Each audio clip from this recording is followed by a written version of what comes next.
पत्रकार वीरेन्द्र जैरूले चाहिँ हर्क साम्पाङलाई टिप्पणी गर्ने लायकको छैन भनेपछि पत्रकारले सोधेपछि अनि हर्क साम्पाङले चाहिँ यस्तो जवाब दिनुभएको छ। पहिला यो भिडियो हेर्नुहोस्।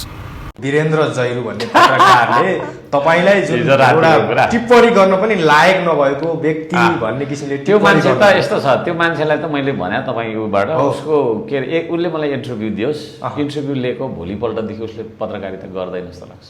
तपाईले पत्रकारिता बन्द गरिदिने धम्की दिनुभयो भन्ने कुरा आयो। हो, उसले इन्टरभ्यू लिँदैन। वीरेन्द्र जैरूको पत्रकारिता बन्द गरिदिने धम्की उसको तपाईको उसले इन्टरभ्यू त्यसको भोलिपल्टदेखि चाहिँ अरूको लिँदैन जस्तो लाग्छ मलाई। त्यस्तो बनाउँछु होइन। त्यो व्यक्तिले अनेक परेको आरोप मलाई लगाएको छु, त्यो आरोपको प्रमाण म त खोज्छु नि त होइन।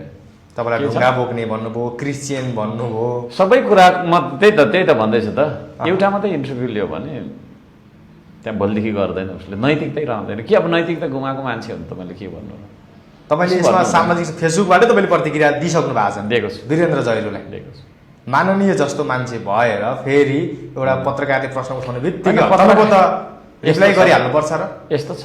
त्यस्ता कुरालाई इग्नोर गर्न सकिन्न। यस्तो छ, आम संसारमा बोलेको कुरालाई इग्नोर गर्न थाल्यो भने त सकिगयो नि।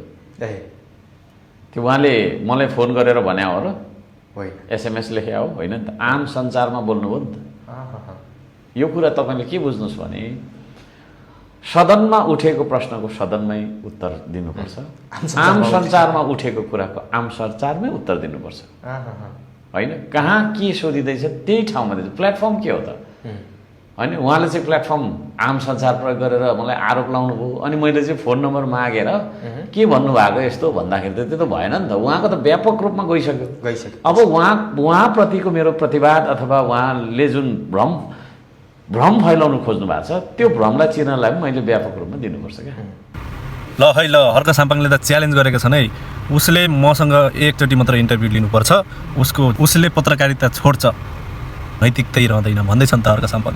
के कुरो यो भनाइ तपाईँहरूलाई कस्तो लाग्यो? जस्तो लाग्यो त्यस्तै कमेन्ट बक्समा कमेन्ट गरेर सबैको सामु पुग्नको लागि एक सेयर गर्न चाहिँ नबिर्सनु होला है त।